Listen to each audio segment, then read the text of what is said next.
Okay, we are here with a champion for arts and culture for advocacies, Jao Island, an island off the town of Talibon, in the north of Bohol.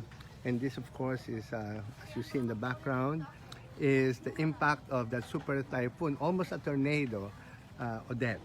And we have Father Ned Disu, who has championed a whole movement for arts and culture in these parts of the province, has mentored and coached about 200 young people in the last, 10 years of work, making sure that the youth are occupied with positive things in their lives. They have put them to school, to college, or different professions. And now the island has also been victimized by this super typhoon.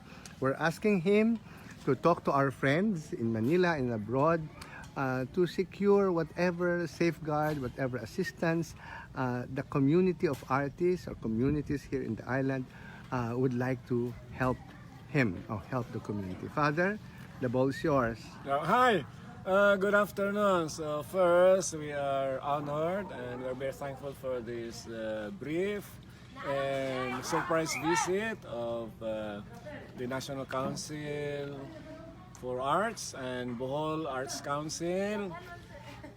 We have been promoting art as the best and the fastest way to develop the confidence of our young people, especially the poor people and in the rural areas. So, I've been working here for the past 30 years, and unfortunately, after building infrastructure, well, ODETTE came, and I would say that in spite of the typhoon, the spirit of the young people, especially those who have been touched by art, had not been dampened because of this. However, as they continue their trainings and their development, so that they become more positive influence in the transformation of the country and of the world, now they are faced with the reconstruction of their houses.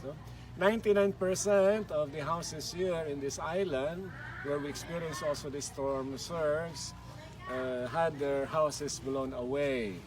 And so we need all the help we can, especially construction materials. So the government has been, and other individual organizations and persons have been sending foodstuffs. But now the big job is the reconstruction materials, the galvanized iron or steel, lumber, chainsaw, gasoline, and nails.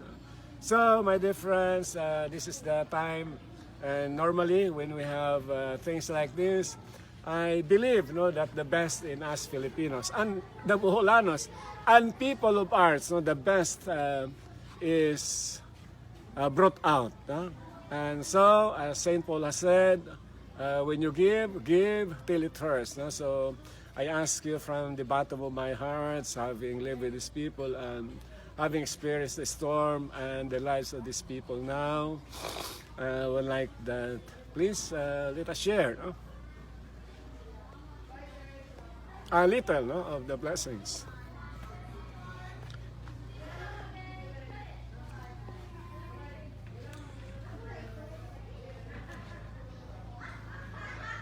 That you have received from God.